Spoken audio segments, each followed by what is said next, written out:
All right, and if anybody's downstairs, we're gonna get started with our keynotes. I know we have some people networking downstairs. We can make our way up top, and we're gonna get started.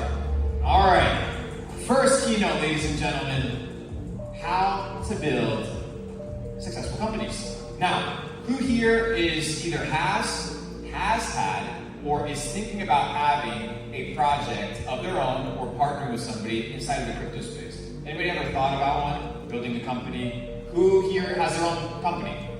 Freelance, e-commerce, a lot of you guys, digital marketing, SaaS, everybody, okay? Now, what differentiates a successful company from an unsuccessful company? What allows somebody to gain customers and another person to be in what Jack calls barren desert?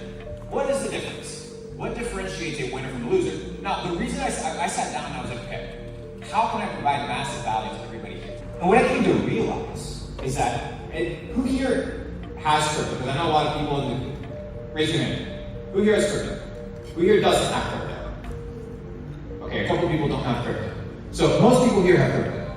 You guys are probably aware, just like I am, that when it comes to crypto, we have really weird valuations. We have highly inflated market caps. We have projects that generate $10,000 a month in revenue, but have a $1 billion valuation.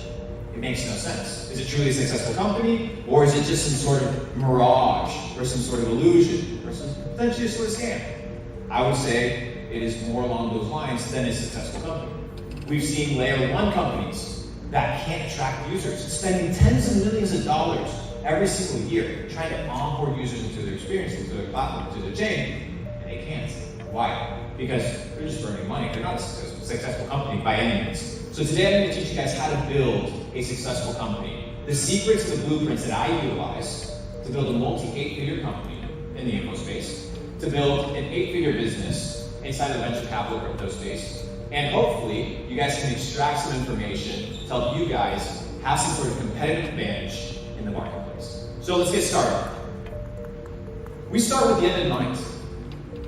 Whenever you do business, whenever you start a project, do you start with the end in mind? What is the goal? You're a business, why are you in business? You want to make money, why? How much? By when? From who? What are you going to offer? What type of products and services are people going to consider you for? Do you start with the end in mind? So many projects in crypto, they start with the beginning in mind. They don't start with the end in mind. They're optimized for one cycle tops. It's an issue. It's not a successful company. You need to start with the end in mind. Next key is to find A players. Inside of your organization, inside of your structure, it's not about how many people you have. It's about the quality of people that you have. There's 3 ingredients and recipes for A players. One, obviously, we know it very well, is talent. You need to be extremely talented at what you do. You need to be the best at it. You need to be irreplaceable. Now, it's not just about quality of talent, but there's 2 undeniable underlying traits that every A player has. First, loyalty. Are your C-suite or your personal team, the people that are building this vision with you, we're talking about starting the end in mind, right? Are these people going to go the distance? Longevity and loyalty. Do your A players have that, or are they coachable? Could another team pick them up? Could they just leave and start their own project? Which is totally fine. But A players are hard to come by. However, A players can also be developed.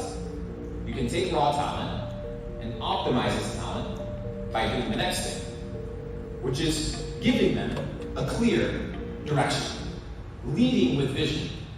When you have high quality talent, because guys, when you look at companies, it's a conglomerate of an idea and people that make that idea a reality. But if you don't lead with vision, then nobody's going to follow. You need to incentivize people with more than just a salary.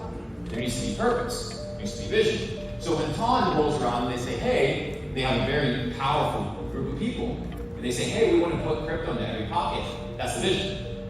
Well, how many pockets are there? And how many people are there? Well, that's the vision. That's the goal. That's the end in mind. And you work towards that. Now you attract people that want to solve big problems. Because once you have money, the really weird thing is you just want to make more trouble, get into more trouble, aka you want to solve more problems.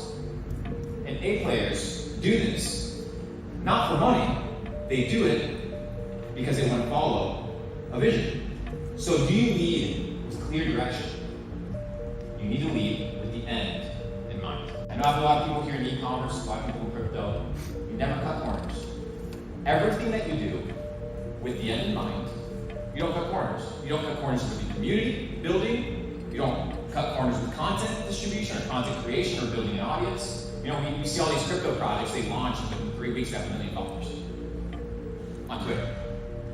How much of it is actually real, or is it them cutting corners by some sort of social engineering? Maybe you can cut corners by selling a cheaper product, or underdeveloping your product, or cutting corners in your security, or cutting corners in your development, or in your progress, in your iteration of the product. If you cut corners, you're not getting the big picture. If you're cutting corners, you don't have the long-term vision in mind. And when you cut corners, you make mistakes. When you cut corners, you leave things behind. So when you have the end in mind, you operate with a specific set of rules. And one of my rules is you never cut corners. You do everything with excellence. You start where you finish where you start, and you go all the way. Do you cut corners in your business? Do you cut corners in your management? Do you cut corners in how many hours you work? A lot of people cut corners. If you want to build a successful company, you cannot cut corners. You cannot miss essential steps. You know what they say? You know when you play these video games or when people cheat and they can get away with it? In business, you can't get away with it. Business, they'll catch up to you. You know how you can cheat your way through high school? You can even cheat your way through a doctor. But you can't cheat your way through a surgery on the table. Right? So when the game is actually to be played, if you cut corners, it will be convenient. You never cut corners.